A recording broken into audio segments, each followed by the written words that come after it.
Hi hello అండి అందరికీ welcome back to our channel Ravipriya official. Hi అందరూ ఎలా ఉన్నారు? నేనైతే చాలా బాగున్నాను. వీడియో వచ్చేసి వేడి వేడి అన్నంలో అలా అండా బుజ్జి, అదేనండి ఉల్లిగడ్డలలో గుడ్డు వేసుకొని తింటే ఉంటుంది కదా. నాకైతే చాలా ఇష్టమైన కర్రీ అనమాట ఇది. సో అలాగే మన ఇంట్లో కూరగాయలు లేకపోతే ఏం చేయాలో అర్థం కాకపోతే ఎగ్ తినేవాళ్ళు ఇది చేసుకోవచ్చు అనమాట.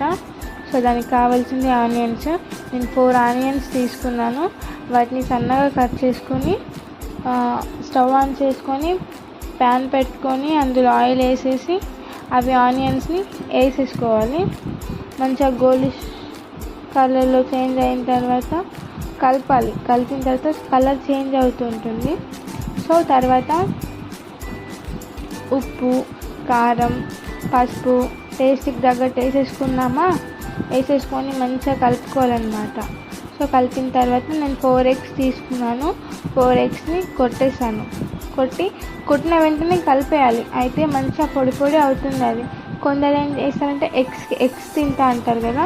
సో వాళ్ళ కోసం ఏం చేస్తారంటే ఎగ్స్ కొట్టిన తర్వాత అట్లా మూత పెట్టేస్తే సో అది ఎగ్ అవుతుంది. నాకేమో పొడి పొడి అంటే నాకు చాలా ఇష్టం అనమాట. సో అట్లా కావడానికి మంచిగా కలుపుతూ ఉండాలన్నమాట. కలుపుతూ ఉంటే ఆయిల్ అన్నది పైకి తేలుతుంది. సో అయితే మంచిగా పొడి పొడి అవుతుంది. అట్లా కలిపిన తర్వాత నీచు వాసన అన్నది రాకుండా ఉంటుంది. సో మూత పెట్టేసి మంచి ఆయిల్ అంతా పైకి వచ్చిన తర్వాత ఇంకా మంచిగా కలుపుకోవాలి. ఈ సీక్రెట్ ఏంటంటే కలపాలి అంతే, నీచు వాసన రాదు దీనికి. మంచిగా కలుపుకోవాలి. మస్తు పొడి పొడి అవుతుంది. మంచి ఆయిల్ అన్నది పైకి తేలిన తర్వాత స్టవ్ ఆఫ్ చేసుకోవడం అంతే.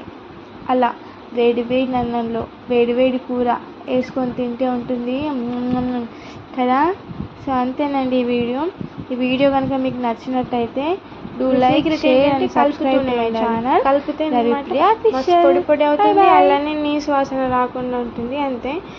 మూత